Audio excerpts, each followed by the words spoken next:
விஜய் சொல்றாரு, நவீன கல்யாணம் பண்ணி வைக்கிறது தான் ஒரே வழியா இருந்துச்சு. அத்தை அததான் காவேரி பண்ணுனா. அதுக்கு காவேரி புருஷனா துணைக்கு நின்ன, அவ்வளவுதான்.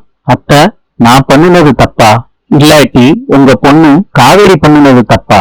சாரதா அழுகுறாங்க. கங்கா சொல்றாங்க, நீங்க இவ்வளவு சொல்றீங்க, இத எங்க கிட்ட கேட்டுட்டே பண்ணிருக்கலாமே, ஏன் எங்க கிட்ட கேட்கல? விஜய் சொல்றாரு, இப்ப எப்படி பேசுறீங்க? இந்த விஷயத்த சொல்லியிருந்தா யமுனாவை நீங்க திட்டியே தீர்த்திருப்பீங்க. அதோட பேசியே சரி பண்ணிடலான்னு நினைச்சிருப்பீங்க. இதெல்லாம் யமுனா கேட்டிருப்பாளான்னு நினைக்கிறீங்களா?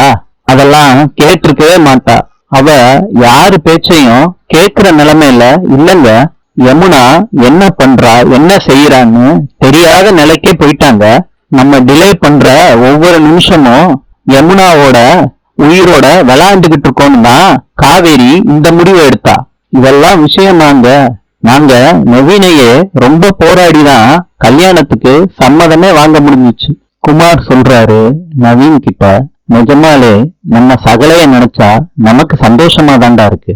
அதுக்காண்டி நாங்க எல்லாரும் சேர்ந்து பிளான் போட்டோன்னு சொல்றதெல்லாம் தப்பு நவீனு. விடு நவீனு, எப்படியோ கல்யாணம் பண்ணிக்கிட்ட, நீ கோவமா இருந்தா என்ன நடக்க போகுது? நவீனு மனசுக்குள்ள நினைக்கிறாரு, என்ன கார்னர் பண்ணி கல்யாணம் பண்ணீங்கன்னா அதோட விளைவு என்ன ஆகும்னு நான் கூடிய விரைவில் உங்களுக்கு எல்லாருக்கும் காட்டுறேன். நவீனு, ஒண்ணுமில்லப்பா, இப்படியே கொஞ்ச நேரம் படுத்துக்கிறியா? நான் கலாணி எடுத்துட்டு வரேன். குமாரண்ண, பேசாம உட்காருண்ண, சும்மா ஏதாவது நொகி நொகின்னு பேசாதண்ண. நவீனு கடுப்புல எந்திரிக்கிறாரு.